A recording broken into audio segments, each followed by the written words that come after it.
Anda kembali lagi menyaksikan Profit dan Dialog, masih kita lanjutkan bersama dengan Head of Strategic Partnership and Investor Relations dari Goto Group, Bapak Regi Susanto. Baik, Pak Regi, tadi kita sempat mendapat penjelasan bahwa Goto akan menjalankan upaya efisiensi untuk menjadi bisnis yang lebih profitable. Dengan efisiensi ini, produk dan layanan apa saja nih yang akan dikembangkan oleh Goto untuk bisa menarik konsumen baru? Tentu kami tetap ingin bertumbuh secara jangka panjang. Nah, caranya itu bagaimana? Caranya itu adalah kita harus mengembangkan inovasi dan produk yang memanfaatkan kekuatan dan juga keunikan dari ekosistem kami. Dengan cara ini, kami optimis bisa akan terus menarik pengguna baru, sekaligus mempertahankan konsumen setia. Untuk menarik konsumen baru, kami akan mengembangkan produk-produk yang semakin menawarkan kenyamanan dan kemudahan bagi para pengguna kami. Misalnya, seperti GoTransit. Ini akan memudahkan commuters untuk mencari rute tercepat dan paling ekonomis dengan menggabungkan armada Gojek dan sarana transportasi publik seperti KRL Komuter Line Jabodetabek, Solo dan Jogja, dan sebentar lagi akan terintegrasi dengan Transjakarta. Dulu itu saya pengguna Transjakarta sehari-hari. Nah, kalau ada GoTransit, waktu waktu itu akan sangat-sangat membantu. GoCorp ini juga adalah layanan baru kami untuk memudahkan perusahaan memonitor biaya jalan dinas dalam kota, serta memastikan bahwa kendaraan selalu ada ketika karyawan membutuhkannya. GoFood Hemat ini adalah jasa antar makanan yang lebih ekonomis bagi konsumen yang tidak terlalu diburu-buru oleh waktu. GoPayLater Cicil akan memberi kemudahan cicilan ketika membeli barang di ekosistem GoTo. Nah, inilah unique value proposition dari ekosistem GoTo. Keseharian consumers kami akan sangat dimudahkan karena kami melayani banyak sekali kebutuhan sehari-hari di dalam satu ekosistem. Integrasi dari ekosistem GoTo adalah kekuatan besar yang tidak dimiliki perusahaan lain. Karena ada banyak manfaat sehari-hari yang membuat konsumen kami kembali lagi untuk memenuhi kebutuhannya di ekosistem kami. Hal ini adalah yang akan menjadi kunci pertumbuhan kami secara berkelanjutan. Oke, Pak Rey juga tadi sempat menyebutkan bahwa loyal customers ini adalah kunci for long term growth. Apa aja Pak inovasi yang akan dilakukan di tahun ini untuk bisa meningkatkan kepuasan, ya, untuk meningkatkan kepuasan bagi para loyal customer agar mereka akan terus loyal nih bersama dengan Goto?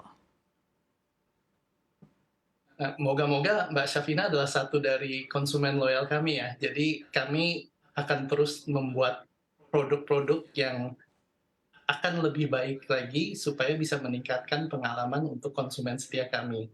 Jadi kita akan terus berinovasi, berbagai kemudahan akan terus kita kembangkan. Nah, salah satunya ini adalah melalui layanan hyperlocal kami. Layanan hyperlocal ini akan memangkas biaya logistik di ekosistem GoTo. Ada juga berbagai lending produk seperti GoPayLater dan GoPayLater Cicil. Ini semua akan membantu konsumen memenuhi kebutuhannya Hmm, dengan bisa membayar di akhir bulan hmm. atau dengan cicilan yang sangat ringan. Jadi moga-moga dengan inovasi-inovasi seperti ini, konsumen setia seperti Mbak Syafina bisa semakin setia lagi dalam ekosistem kami. Iya, dan tadi di awal juga Pak Regi sempat mention ada efisiensi dalam bentuk promosi. Nah, apa yang membuat Goto ini juga yakin tanpa promosi yang mungkin tidak sebarbar atau sejor-joran dulu gitu ya, tetap mereka ataupun customer ini akan menggunakan Goto ke depannya? Ya, pertama perlu dipahami bahwa tren bakar uang untuk promosi masanya sudah berlalu. GoTo bukan satu-satunya perusahaan yang melakukan efisiensi biaya promosi. Banyak perusahaan lain berada di tahap yang sama. Kekuatan kami adalah ekosistem kami, di mana kami bisa menyediakan banyak kemudahan dan layanan yang menjawab kebutuhan sehari-hari dari masyarakat.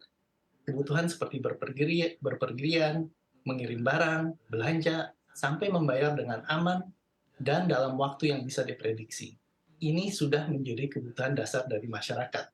Kemampuan kami untuk memberikan berbagai solusi seperti ini adalah kunci kesetiaan pada customers GoTo.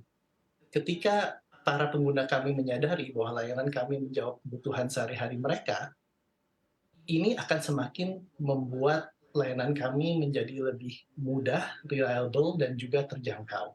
Sehingga mereka akan terus menggunakan layanan di ekosistem GoTo tanpa tergantung diskon dan promosi.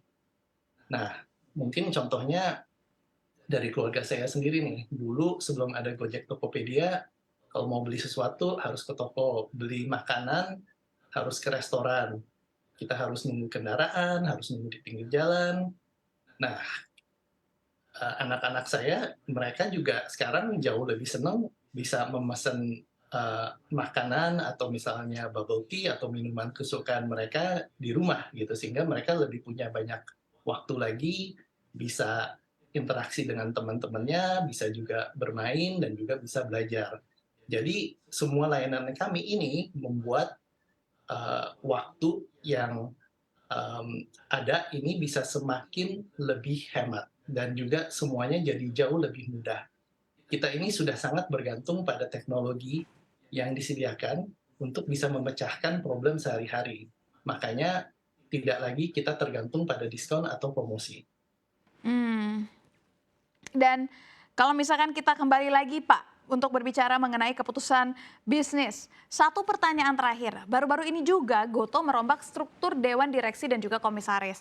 Apakah dengan masuknya beberapa nama baru ataupun nama besar yang sudah melalang melintang di dunia bisnis Indonesia menjadi dasar perubahan dari fokus Goto dari pertumbuhan hingga akhirnya bergeser ke profitabilitas. Bagaimana perubahan struktur ini bisa mendukung Goto untuk bisa mencapai target profitabilitasnya dengan lebih cepat? Benar sekali Mbak Syafina. Jadi belum lama ini pada RUPS luar biasa kami mendapat kehormatan dengan masuknya beberapa tokoh yang sangat disegani di jajaran komisaris kami, seperti Bapak Agus Martowardoyo. Beliau merupakan mantan Gubernur Bank Indonesia dan juga mantan Menteri Keuangan dan mantan CEO dari Bank Mandiri. Kami juga ada Bapak Patrick Waluyo, merupakan co-founder dari Northstar, dan Bapak Winato Kartono, merupakan co-founder dari Provident.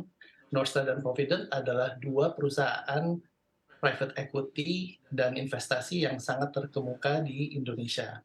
Kami juga mendapat kehormatan dengan bergabungnya Ibu Marjorie Lau, yang merupakan CFO, ex-CFO dari Lego Group, yang bergabung sebagai komisaris independen kami.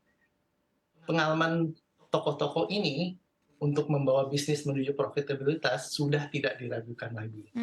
Makanya kami optimis dengan arahan dan dukungan yang mereka berikan, kami akan semakin mantap dalam bisa memenuhi target adjusted EBITDA positif pada akhir 2023 ini. Di saat yang sama, kita juga menetapkan 3 pemimpin senior untuk mengepalai 3 bisnis unit utama GoTo. Catherine Sucahyo untuk on-demand service atau Gojek, Melissa Siska Juminto untuk e-commerce atau Tokopedia, dan Hans Patuwo untuk fintech atau GoTo Financials. Mereka adalah pemimpin senior dari internal kita yang sangat mumpuni, dan mereka telah menunjukkan leadership yang handal di bidang operasional maupun strategis. Ketiga orang ini diberi mandat yang penuh untuk mendorong integrasi ekosistem yang lebih erat, dan juga membawa tiap layanan inti menjadi bisnis yang profitable dan berkelanjutan. Ini semua sesuai aspirasi kami menjadi perusahaan teknologi kelas dunia yang berkelanjutan.